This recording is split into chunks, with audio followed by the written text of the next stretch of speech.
इस वीडियो को बहुत ही ध्यानपूर्वक देखना और अंत तक देखना, नहीं तो आप इस वीडियो में बताई गई अनमोल सीख प्राप्त करने से चूक जाएंगे। इस वीडियो में एक अजीब सा रहस्य बताया गया है जिससे आप अपने अवचेतन मन की शक्ति का इस्तेमाल करके जिंदगी की बड़ी से बड़ी कठिन सफलता आसानी से प्राप्त कर सकते हैं।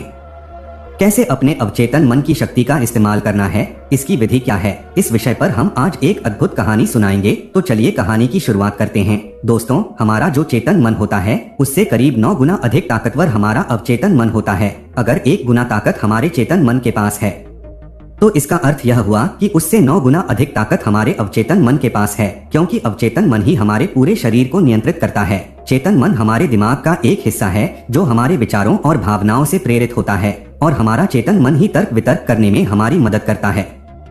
लेकिन दूसरी तरफ हमारा अवचेतन मन तर्क वितर्क नहीं करता, यह उस जानकारी को ग्रहण कर लेता है जो इसे चेतन मन देता है। इसीलिए जैसा हम अपने अवचेतन मन में सोचते हैं वैसे ही हम बनते चले जाते हैं। क्या आपने कभी इन बातों पर विचार किया है कि कोई व्यक्ति दुखी क्यों है और वहीं दूसरा व्यक्ति इतना सुखी क्यों है?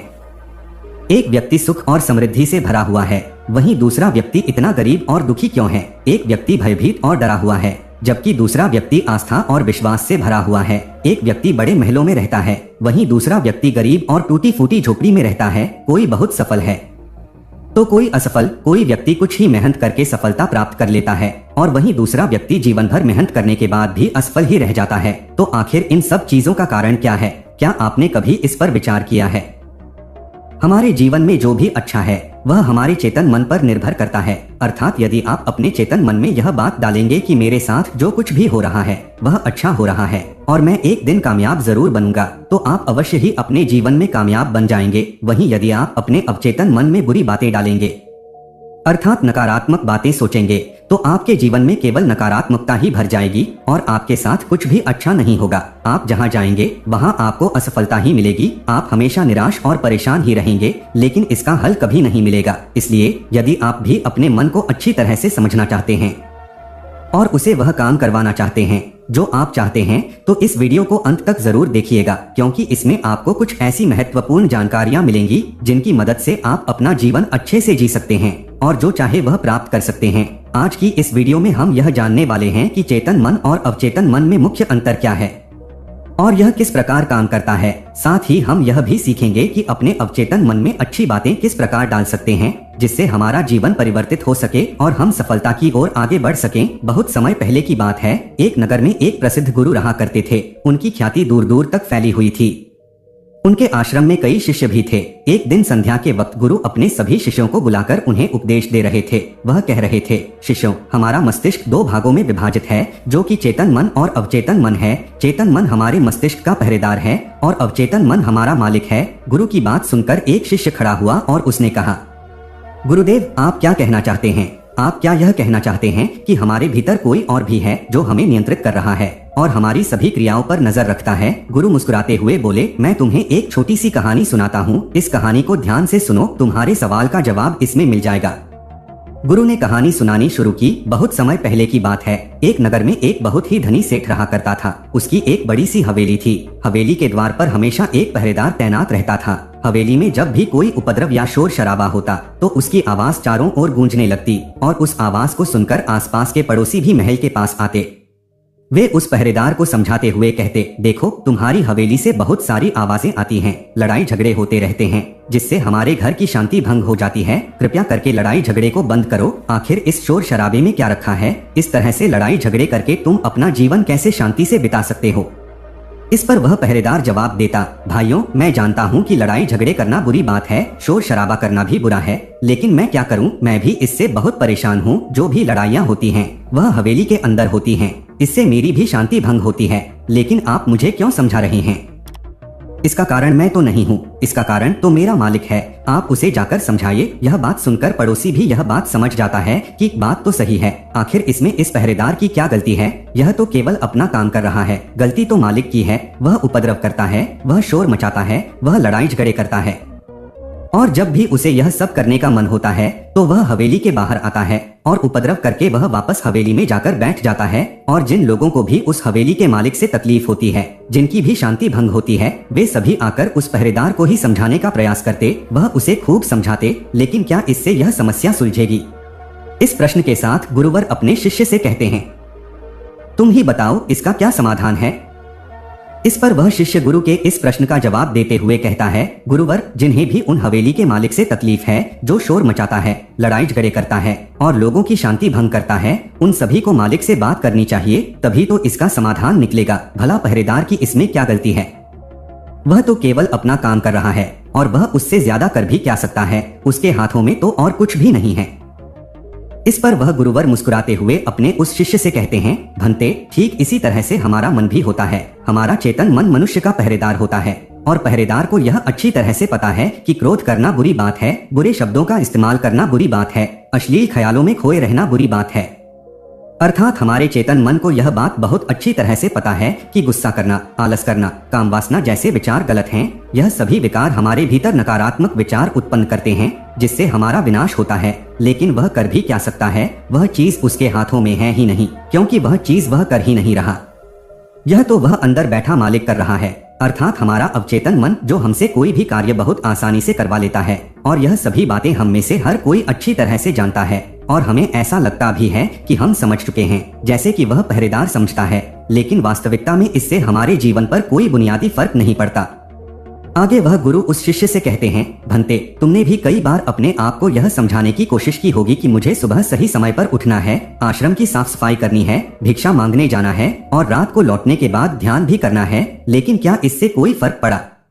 इसका जवाब देते हुए वह शिष्य कहता है, नहीं गुरुवर, बिल्कुल नहीं। मैंने कई बार अपने आप को समझाया है कि मुझे इस समय पर यह काम करना है, मुझे अपना समय व्यर्थ नहीं करना है, मुझे अपने समय का सही इस्तेमाल करना है और मुझे आगे बढ़ना है, लेकिन चाहकर भी मैं उन सभी कार्यों को समय पर नहीं कर पाता। इस पर वह गुरुवर अपने उस शिष्य से कहते हैं, भंते, जब भी हम अपने आप को कुछ समझाने का प्रयास करते हैं तो हमें ऐसा लगता है कि अब हम समझ चुके हैं, अब हमसे कोई गलती नहीं होगी और हम सोचते हैं कि अब हमारा जीवन बदल जाएगा, अब हम जो भी करेंगे वह सही होगा, अब तो हम जीवन में सफलता प्राप्त कर ही लेंगे। लेकिन अगले ही पल हम यह पाते हैं कि हमारे जीवन में कोई बुनियादी बदलाव आया ही नहीं है और ऐसा केवल हमारी नासमझी के कारण होता है।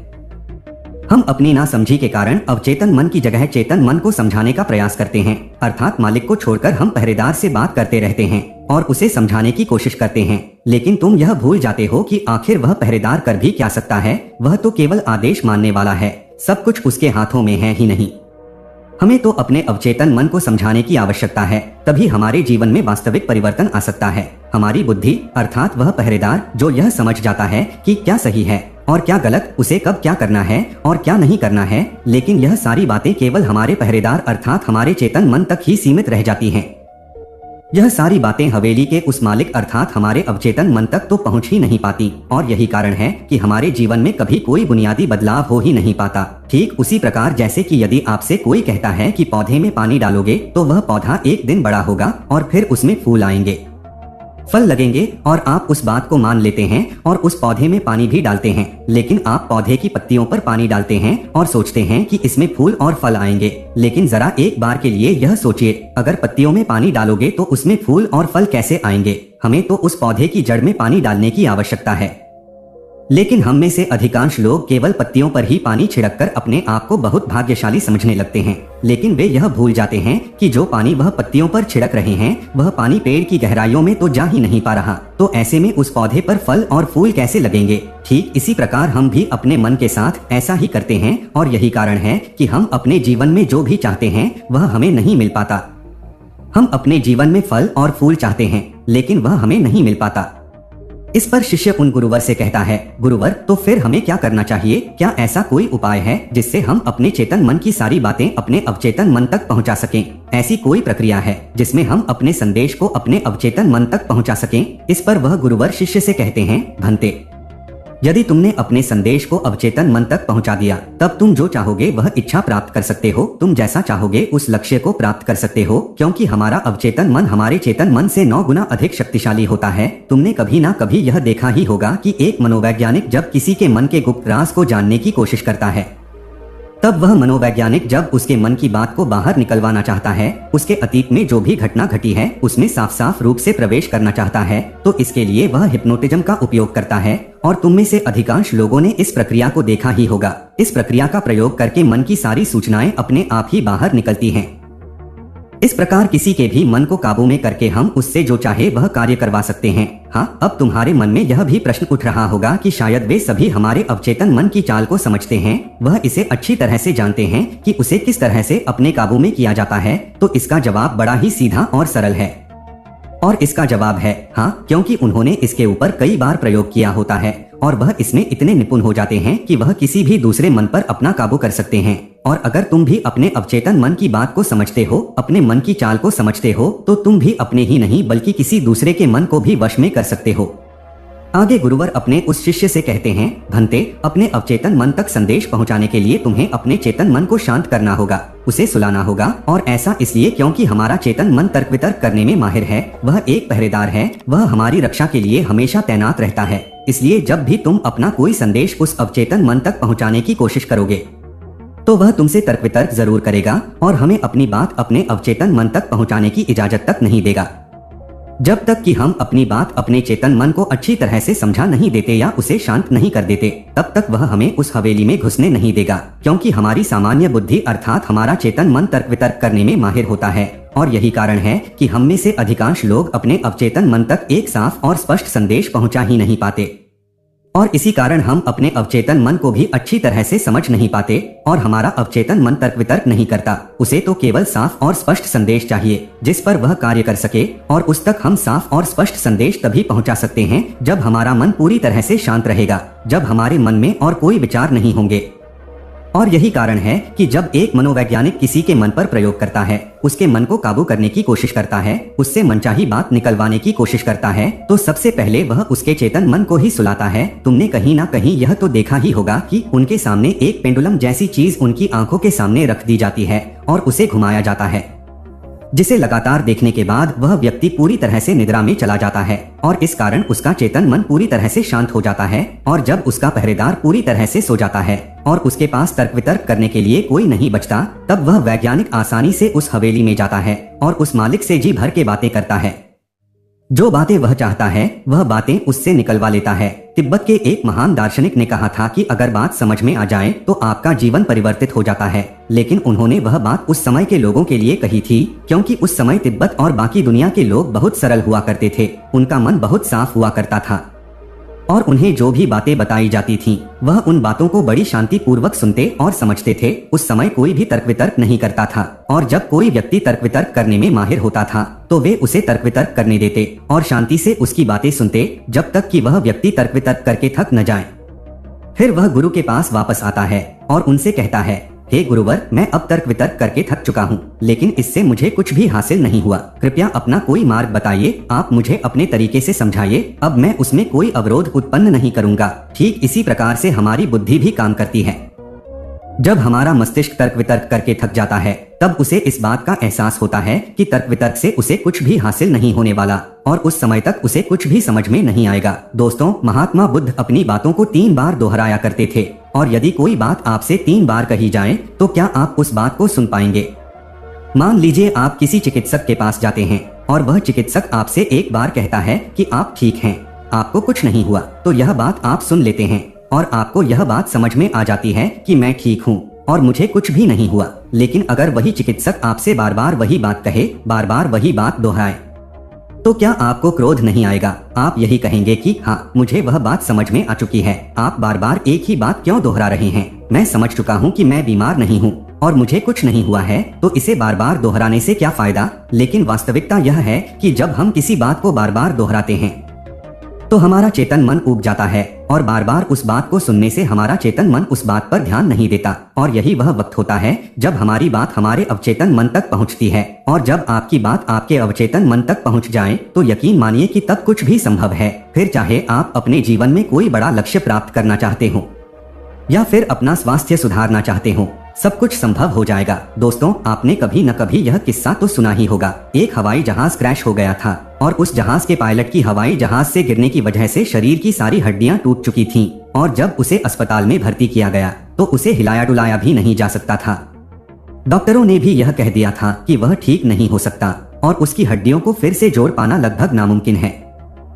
लेकिन वह व्यक्ति जीना चाहता था। उसने अपने अवचेतन मन में जबरदस्ती यह बात डाली कि मैं ठीक हो सकता हूँ, मैं ठीक हो सकता हूँ। और यकीन मानिए वह व्यक्ति सच में ठीक हो गया। वह अपने पैरों पर चलकर अपने घर गया। ऐसा केवल हमारे अवचेतन मन की शक्तियों के कारण होता है। जब हम कुछ ठान लेते हैं और अपने अवचेतन मन को एक स्पष्ट और साफ संदेश देते हैं, तो हमारा अवचेतन मन हमसे कुछ ऐसे कार्य करवाने लगता है कि हमारे लिए सब कुछ मुमकिन हो जाता है। फिर चाहे वह जीवन में कोई बड़ा लक्ष्य प्राप्त करना हो या फिर अपने स्वास्थ्य को सुधारना हो। पुराने जमाने में यह बहुत सरल हुआ करता था, क्योंकि उस समय लोग तर्क वितर्क नहीं किया करते थे और जो भी कहा जाता था वे उसे बहुत गहरे ध्यान से सुनते थे और समझते थे। लेकिन आजकल के तथाकथित बुद्धिमान लोग इन सभी बातों को अंधविश्वास कहते हैं। लेकिन यह भी एक वास्तविकता है कि जैसा आप खुद से कहते हैं वैसा ही आप अंदर से बनते चले जाते हैं।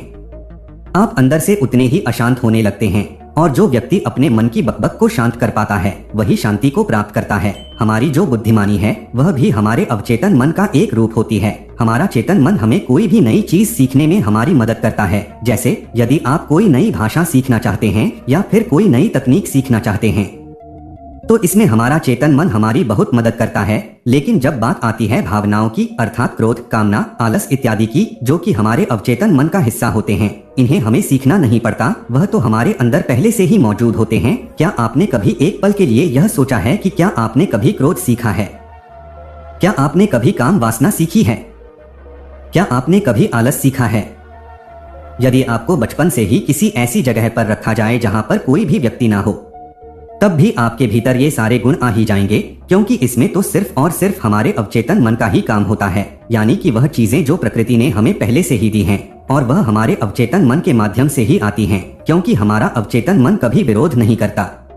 क्या आपने कभी इस बात पर भी गौर किया है कि जो इस दुनिया की बाहरी चीजें हैं उन्हें आप सीख सकते हैं, लेकिन जहाँ बात आती है हमारे भीतर की, अर्थात क्रोध और अन्य भावनाओं की, तो आप उन्हें सीख नहीं पाते। मान लीजिए आपको घड़ी चलाना सीखना है तो उसके बारे में हमारे अवचेतन मन को कुछ नहीं पता होता। लेकिन यदि कोई आपसे यह कहे कि 5 में 5 जोड़ दिया जाए तो 10 होते हैं, तो यह बात आपके अवचेतन मन को तुरंत समझ में आ जाती है, क्योंकि आपका अवचेतन मन विरोध नहीं करता और उसे एक साफ और स्पष्ट संदेश मिल रहा होता है। इसलिए हमें अपने अवचेतन मन तक साफ और स्पष्ट संदेश भेजने की आवश्यकता होती है। और यह तभी संभव है जब हमारा चेतन मन इसके आड़े न आए। तभी वह शिष्य उन गुरुवर से कहता है, हे गुरुवर, आखिर हम अपने अवचेतन मन को साफ और स्पष्ट संदेश क्यों नहीं भेज पाते? आखिर इसका क्या कारण है? इसका जवाब देते हुए गुरु शिष्य से कहते हैं, भंते, इसका पहला कारण यह है कि जब भी हम अपने अवचेतन मन में कोई सूचना पहुंचाने की कोशिश करते हैं तो हमारा चेतन मन पहले उससे तर्क वितर्क करता है। वह यह सोचता है कि इस जानकारी से हमें लाभ होगा या हानि, और जब तक हम अपनी सूचना को सही और साफ तौर पर अपने अवचेतन मन तक नहीं पहुंचा पाते तब तक वह हमारे लिए काम नहीं कर पाती है। इसलिए यह जरूरी है कि हम अपने चेतन मन को शांत रखें, तभी हमारे संदेश अवचेतन मन तक पहुंच सकते हैं और तब हम अपने जीवन में असाधारण परिवर्तन ला सकते हैं। चाहे वह किसी भी क्षेत्र में हो, चाहे आप कोई नया कौशल सीखना चाहते हो, कोई नई भाषा सीखना चाहते हो या फिर अपनी भावनाओं को नियंत्रित करना चाहते हो, सब कुछ संभव है। बस हमें सही तरीके से अपने अवचेतन मन तक संदेश भेजने की कला सीखनी होगी। मान लीजिए कि आप ईश्वर के सामने हाथ जोड़कर खड़े हैं और उनसे प्रार्थना कर रहे हैं कि हे ईश्वर, मुझे एक अच्छी नौकरी मिल जाए, मैं कामयाब हो जाऊं। इस दौरान हमारा चेतन मन यह सोचता है कि अगर मुझे नौकरी मिल गई और मैं कामयाब हो गया तो उसके बाद क्या करूंगा? मैं ऐसा घर खरीदूंगा, ऐसी गाड़ी खरीदूंगा, अपने परिवार के लिए यह करूंगा, वह करूंगा, अपना खुद का व्यापार शुरू करूंगा। ऐसे कई प्रकार के विचार हमारे चेतन मन में उठने लगते हैं और इसी कारण हम अपने अवचेतन मन तक साफ और स्पष्ट संदेश भेज नहीं पाते। इसी वजह से कहा जाता है कि ध्यान हमारे मन को शांत करता है, तो आपको अपने अवचेतन मन तक साफ और स्पष्ट संदेश भेजना ही होगा। अपने अवचेतन मन को अपने वश में करना ही होगा और इसे वश में करने के लिए आप यह तरीका अपना सकते हैं। अगर आपको कोई चीज पानी है तो आपको उस चीज को मंत्र की तरह मन में दोहराना होगा और ऐसा आपको करीब 28 दिन तक करना होगा। और यदि इस दौरान कोई आपसे कहे कि इससे कोई फर्क नहीं पड़ेगा, यह सब बेकार की बातें हैं, तो उनकी बातों पर यकीन मत कीजिएगा, क्योंकि यदि आप कोई बात मंत्र की तरह दोहराते हैं तो वह बातें हमारे अवचेतन मन तक पहुंच जाती हैं। और एक बार यदि आपकी बात आपके अवचेतन मन तक पहुंच गई तो आप दुनिया की कोई भी चीज पा सकते हैं, किसी भी बड़े से बड़े लक्ष्य को हासिल कर सकते हैं। इसके लिए आपको बस इतना करना है कि जब भी आप रात को सोने जाएं, तो बिस्तर पर लेटने के बाद नींद आने से ठीक पहले आपको करीब 10 से 15 बार अपने मन में उस मंत्र को दोहराना है जो भी आप चाहते हैं। और ऐसा करते हुए आपको नींद में चले जाना है, क्योंकि हमारा अवचेतन मन कभी नहीं सोता। वह 24 घंटे 365 दिन आपके लिए काम करता रहता है, जबकि रात को सोते समय हमारा चेतन मन पूरी तरह से शांत हो जाता है। और यही वह समय होता है जब हमारा अवचेतन मन पूरी तरह से जागृत होता है। यह सबसे शक्तिशाली होता है। रात को सोते वक्त जो भी बातें आप अपने मन में डालते हैं, आप वैसे ही बनते चले जाते हैं। कभी आपने इस बात पर गौर किया है कि जब भी आप सोते वक्त कोई नकारात्मक बात या नकारात्मक जानकारी लेते हैं, तो सुबह उठते ही आपको नकारात्मक विचार आते हैं, और यदि आप सोते वक्त सकारात्मक बातें करते हैं तो अगले दिन सुबह आप ज्यादा ताकतवर महसूस करते हैं। आपका दिन पहले से बेहतर लगता है, आप अच्छा महसूस करते हैं। इसलिए रात को सोते वक्त कभी भी अपने आप से नकारात्मक बातें न करें। हो सके तो हमेशा अपने आप से सकारात्मक बातें करें, या फिर आप इस प्रयोग को भी अपना सकते हैं और अपने जीवन में जो कुछ भी चाहते हैं उसे पा सकते हैं। क्योंकि एक बार यदि आपका लक्ष्य आपके अवचेतन मन तक पहुंच गया तो उसे पाना बहुत आसान हो जाएगा, फिर चाहे वह कितना भी बड़ा हो या कितना भी कठिन क्यों न हो, आप उसे हासिल कर लेंगे, आप उसमें कामयाबी पा ही लेंगे। इतना कहकर वह गुरुवर शांत हो गए और वह शिष्य भी यह समझ चुका था कि आखिर हमारे चेतन और अवचेतन मन में क्या अंतर होता है और किस प्रकार हम अपने लक्ष्य को प्राप्त कर सकते हैं। तो दर्शकों, चलिए अब सफलता पाने के ऊपर अगली रोचक कहानी की शुरुआत करते हैं। दोस्तों, जब हम यह सोचते हैं कि जो हुआ वह अच्छा नहीं हुआ, ऐसा नहीं होना चाहिए था, अगर मैं कोई तरकीब या उपाय अपनाता तो ऐसा नहीं होता, यदि मैंने किसी से सलाह ही ले ली होती या फिर अपनी सूझबूझ का इस्तेमाल किया होता तो आज मुझे यह परेशानियां नहीं उठानी पड़ती, मैं आज इस तरह से तकलीफ में नहीं रहता। इस प्रकार हम खुद को कोसने लगते हैं, खुद को दुखी करने लगते हैं। लेकिन मैं आपको बता दूं कि इस तरह का पश्चाताप करने से आपको कोई लाभ नहीं होने वाला। आप चाहे कितनी भी कोशिश कर लें, लेकिन आप अपने अतीत को बदल नहीं सकते। इस तरह के विचार केवल चिंता पैदा करते हैं, लेकिन यही चिंता, यही पश्चाताप हमारे लिए बहुत लाभदायक भी साबित हो सकता है। अब आप में से कई लोग यह सोच रहे होंगे कि जो बीत गया, यदि हम उस पर सोच विचार कर रहे हैं तो यह हमारे लिए कैसे लाभदायक हो सकता है। हम तो पहले ही मुसीबत में हैं, हम तो पहले से ही तकलीफ में हैं, तो ऐसे में यह हमारे लिए कैसे फायदेमंद हो सकता है। दोस्तों, अगर आप उन गलतियों से सीख लेकर खुद को बदलने का प्रयास करें तो आप अपना आने वाला भविष्य खुद ही बदल सकते हैं, उसे संभाल सकते हैं। अगर अतीत की गलतियों से सीख लेकर खुद को बदलने का प्रयास किया जाए तो सही मायने में वही पश्चाताप काम आता है। आज की जो बौद्ध कहानी मैं आपको सुनाने जा रहा हूँ, इस कहानी के माध्यम से मैं आपको कुछ ऐसे तरीके बताने वाला हूँ जिन तरीकों को अपनाकर आप अपने जीवन में इस प्रकार के पश्चाताप से बच सकते हैं। आप अपनी अतीत की गलतियों को भुलाकर खुद को एक नया इंसान बना सकते हैं। जो लोग खुद पर संदेह करते हैं, जो अपने ही विचारों में उलझे रहते हैं, जिन्हें उनकी अतीत की गलतियां परेशान करती रहती हैं, उनके लिए यह एक वरदान साबित हो सकता है। एक समय की बात है, एक नगर में एक युवक रहता था जो अपने कर्मों से बहुत परेशान था। उसने 30 साल कड़ी मेहनत की, लेकिन उसके बाद भी उसे अपने कर्मों का फल नहीं मिला, जिस कारण वह अंदर से बहुत निराश हो चुका था। वह पूरी तरह से टूट चुका था। इसी कारण उसने संन्यास ग्रहण कर लिया। उसने सोचा कि मैं अपने संसारी जीवन में तो कुछ नहीं कर सका, लेकिन मैं अपने सन्यासी जीवन में अवश्य कुछ ना कुछ प्राप्त करूंगा। मैं सत्य की खोज किसी भी कीमत पर करके रहूंगा। देखते ही देखते करीब 5 वर्ष बीत गए, लेकिन अब तक उसका अपने मन पर कोई नियंत्रण नहीं था। जब भी वह भिक्षा मांगने किसी नगर में जाता और वहाँ पर उसकी नजर किसी सुंदर स्त्री पर पड़ जाती तो उसके मन में कामुक विचार उठने लगते। जब भी वह शांत होता और अकेले कहीं बैठता तो उसे खुद पर क्रोध आता, उसे खुद पर पश्चाताप होता, और तब वह यह सोचता कि आखिर मैंने संन्यास क्यों ग्रहण कर लिया। जब मैं अपने मन पर नियंत्रण ही नहीं पा सकता तो मेरे इस सन्यासी जीवन का क्या फायदा। इससे तो अच्छा होता कि मैं किसी सुंदर स्त्री से विवाह कर लेता, पैसे कमाता और अपना घर परिवार संभालता। हो सकता था कि मेरे अपने बच्चे भी होते।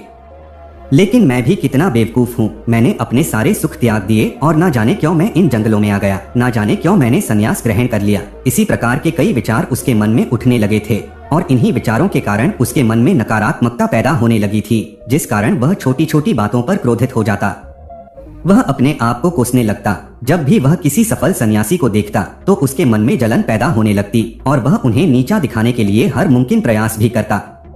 इस प्रकार के कई विचार उसे परेशान करने लगे थे और अब वह और भी ज्यादा चिंतित रहने लगा था। उसने खाना पीना पूरी तरह से छोड़ दिया था। एक दिन रात्रि के वक्त वह आश्रम के बाहर बैठकर रो रहा था और रोते रोते उसने यह तय किया कि वह अपना जीवन समाप्त कर देगा। यह सोचकर वह आश्रम से निकल पड़ा और एक पहाड़ की चोटी पर जाकर खड़ा हो गया।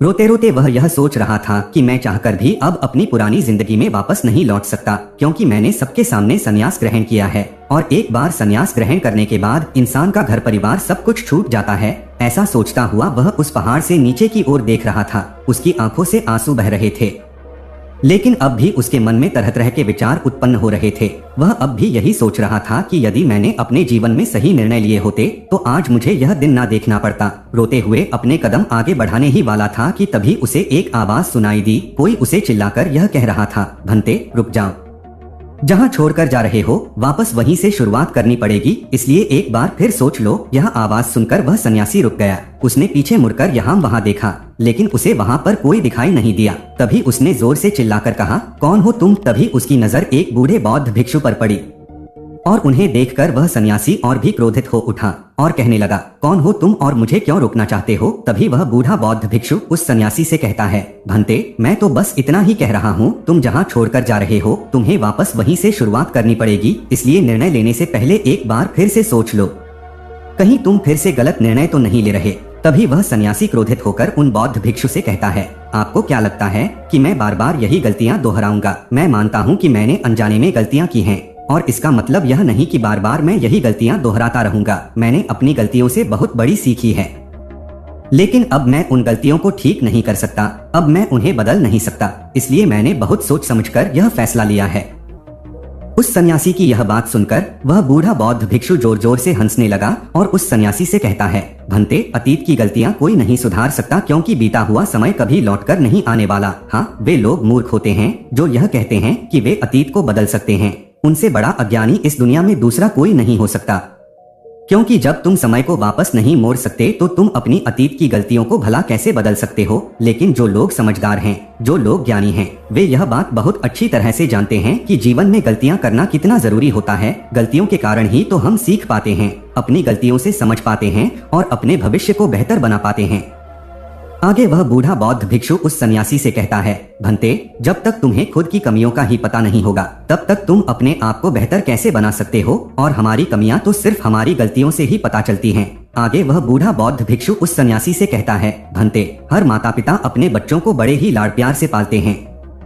वे उन पर कभी कोई आंच नहीं आने देना चाहते। वे यह नहीं चाहते कि उनका बेटा कभी कोई गलती करे और उसे कोई तकलीफ हो, लेकिन वे यह भूल जाते हैं कि जीवन एक युद्ध का मैदान है, जहां हम खुद अपनी गलतियों से सीखते हैं और एक योद्धा बनते हैं। और जो यह सोचता है कि वह अपने जीवन में कभी कोई गलती नहीं करेगा, तो इसका अर्थ यह हुआ कि वह कभी भी जीवन के इस रण क्षेत्र में हिस्सा नहीं लेना चाहता। और जो कोई भी इस युद्ध में हिस्सा नहीं लेता, वह अपने जीवन में कभी कुछ नया नहीं कर पाता, ना ही वह अपने जीवन में कुछ सीख पाता है। वह तो केवल वही करता है जो उसे सिखाया गया है। और जो व्यक्ति इस युद्ध भूमि में हिस्सा लेता है, वह यह अच्छी तरह से जानता है कि उसे कई बार गिरना होगा, कई बार संभलना होगा, लेकिन उसे रुकना नहीं है, बल्कि उसे चलते रहना है, क्योंकि जीवन चलते रहने का नाम है।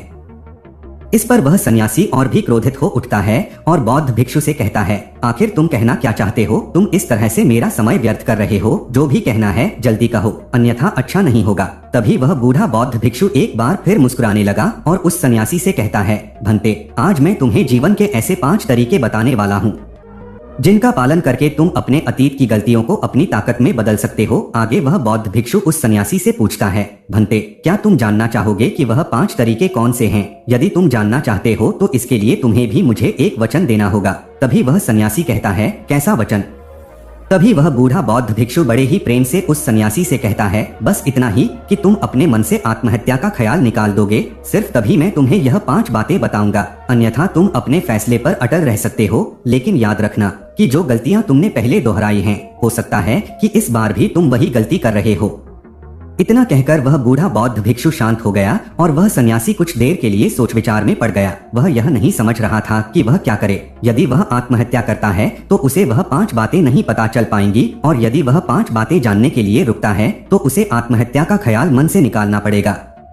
वह सन्यासी असमंजस में पड़ गया, लेकिन काफी देर सोच विचार करने के बाद आखिरकार उसने उस बूढ़े बौद्ध भिक्षु की बात मान ली और वह उन बूढ़े बौद्ध भिक्षु के पास पहुंचा और कहने लगा, कहिए आप क्या कहना चाहते हैं? तभी वह बूढ़ा बौद्ध भिक्षु उस सन्यासी से पहली बात बताते हुए कहता है, भंते सबसे पहले तो तुम यह जान लो कि अतीत में जो भी तुमसे गलतियां हुई हैं, वह किस कारण से हुई, उसके पीछे का क्या कारण था, क्योंकि कोई भी गलती करने के पीछे कुछ मुख्य कारण अवश्य होते हैं। तुम्हें सबसे पहले उन कारणों को पहचानना होगा। वह कारण या तो कोई मजबूरी हो सकती है या कोई इंसान हो सकता है। जिसके कारण तुमने वह सारी गलतियां की, या फिर हो सकता है कि तुमने वह गलतियां केवल अपने स्वार्थ के लिए की हो। तुम्हें उन कारणों को पहचानना होगा। यदि तुम्हें किसी से धोखा मिला तो क्यों मिला? क्या तुमने कभी इसके ऊपर विचार किया है? क्योंकि शायद तुमने उस पर हद से ज्यादा विश्वास किया होगा। एक बार यदि तुमने उस कारण को पकड़ लिया और उसे जान लिया तो तुम यह समझ पाओगे कि तुमने कहाँ कमी रह गई, तुमने कहाँ पर गलती की, और एक बार यदि तुम अपनी गलती को समझ जाओगे तो तुम उसे सुधार भी सकते हो, ताकि वैसी गलती भविष्य में तुमसे दोबारा न घटे। आगे वह बूढ़ा बौद्ध भिक्षु उस सन्यासी से कहता है, गलतियां हमें दुख नहीं देती, दुख हमें तब होता है जब हम अपनी गलतियों को बार बार दोहराते हैं, जब हमें इस बात का एहसास होता है कि शायद हम अपनी गलती को अब सुधार नहीं सकते, और शायद हमारे भीतर अब उतना आत्मबल नहीं बचा कि हम उन गलतियों से सीखकर उन्हें सुधार सकें। जब हमें खुद पर संदेह होने लगता है, खुद पर संशय होने लगता है, तब हमें पीड़ा होती है। किंतु एक बार, केवल एक बार यदि तुम यह समझ जाओ कि गलती करके जब हम उससे सीख लेते हैं और उस गलती को सुधारने का हर मुमकिन प्रयास करते हैं, तो हमारे भीतर एक विश्वास जाग उठता है और फिर हमें कभी कोई दुख नहीं परेशान करता।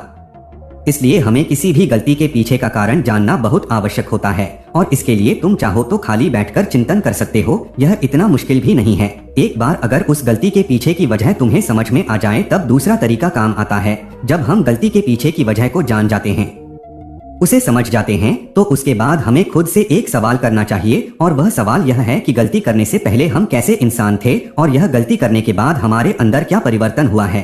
क्या हमने अपनी गलती से कोई सीख ली है या नहीं, और यदि सीख ली है तो फिर हमने अपने बारे में क्या क्या जाना। आगे वह बूढ़ा बौद्ध भिक्षु उस सन्यासी से कहता है, भंते, यदि तुम इस प्रकार खुद से सवाल करोगे तो तुम पाओगे कि तुम्हारे जीवन में कुछ नए अनुभव जुड़ गए हैं, और यह अनुभव तुम्हें आगे ले जाएंगे, क्योंकि यह जीवन में आगे बढ़ने के लिए तुम्हारी बहुत मदद करेंगे। तुमने देखा होगा कि जब किसी को जीवन में धोखा मिलता है तो अधिकांश लोग केवल यह सोचते हैं कि आखिर इसमें हमारी क्या गलती थी, लेकिन वह इस वास्तविकता को नहीं देख पाते कि आखिर तुम्हें धोखा मिला है तो क्यों मिला। क्योंकि आप एक संवेदनशील इंसान हैं, और जब आप ज्यादा संवेदनशील हो जाते हैं तो ऐसी स्थिति में आपकी संवेदनशीलता ही आपके धोखे का कारण बनती है, और यही आपकी गलती है। और जब आपको अपनी गलती के बारे में पता चल गया तो आपने यह भी सीख लिया कि आपकी गलती थी अधिक संवेदनशीलता। आपने अपने बारे में कुछ नया अनुभव प्राप्त किया। अगर तुम एक बार अपने बारे में निरीक्षण करना शुरू करोगे तो अपने बारे में तुम्हें बहुत सी अद्भुत बातें पता चलेंगी, और तब तुम खुद ही आश्चर्यचकित हो जाओगे, क्योंकि तुम खुद के बारे में और अधिक जानने लगोगे। इसलिए खुद का निरीक्षण करना अति आवश्यक है। आगे वह बूढ़ा बौद्ध भिक्षु उस सन्यासी से तीसरी आदत बताते हुए कहता है, तीसरे तरीके में हम खुद से संकल्प करते हैं। हम यह दृढ़ संकल्प बना लेते हैं कि हम भविष्य में दोबारा यह गलती नहीं दोहराने वाले। हाँ, हमसे कुछ नई गलतियां आवश्यक होंगी, लेकिन यह गलतियां हम जीवन में कभी नहीं दोहराएंगे। आगे वह बूढ़ा बौद्ध भिक्षु उस सन्यासी से कहता है, भंते, इस संसार में 3 प्रकार के लोग होते हैं। एक वह जो दूसरों की गलतियों से सीखते हैं, दूसरे वह जो खुद की गलतियों से सीखते हैं, और तीसरे वह जो गलतियां करते ही रहते हैं लेकिन कभी अपनी गलतियों से सीख नहीं पाते। तुमने भिन्न भिन्न प्रकार की नदियों को तो देखा ही होगा। नदियों का अर्थ तभी निकलता है जब वह अलग अलग जगह से होकर गुजरे। अगर वही नदी एक जगह पर ठहर जाए तो क्या वह नदी कहलाएगी? इसी प्रकार एक इंसान का जीवन भी नई नई गलतियां करने के लिए बना है।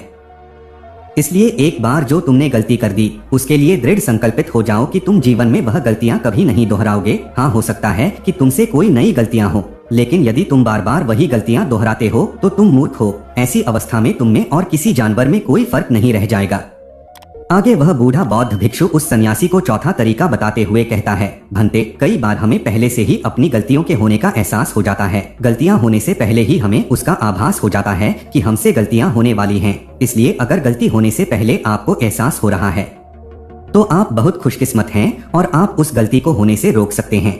आपने कभी ना कभी इन संकेतों को महसूस किया होगा, क्योंकि यह ब्रह्मांड हमें संकेत देता है। लेकिन फिर भी हम में से अधिकांश लोग इन बातों को नजरअंदाज कर देते हैं, जिसका परिणाम हमें बाद में भविष्य में भुगतना पड़ता है।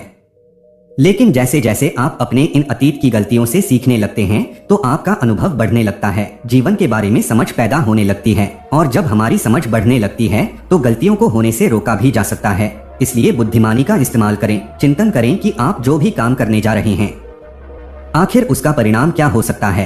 कहीं वह काम कोई गलती तो नहीं कहलाएगा। इसी तरह से एक मनुष्य जीवन के परिपक्व में बांटा जाता है और इसी से आपका विकास होता है, और हम सभी को इस राह से होकर गुजरना ही पड़ता है, अन्यथा हमारा जीवन वहीं पर ठहर जाएगा। हम कभी भी आगे नहीं बढ़ पाएंगे। यदि आप अपने जीवन में आगे बढ़ना चाहते हैं किसी लक्ष्य को प्राप्त करना चाहते हैं तो आपको इस कार्य प्रणाली को अपनाना ही होगा, इसे समझना ही होगा। आगे वह बूढ़ा बौद्ध भिक्षु उस सन्यासी को आखिरी आदत बताते हुए कहता है, भंते, आखिरी और सबसे महत्वपूर्ण सीख यह है कि अगर तुम अपने अनुभव से एक अच्छे इंसान बन चुके हो तो अब तुम दूसरों के लिए मार्गदर्शन का काम कर सकते हो।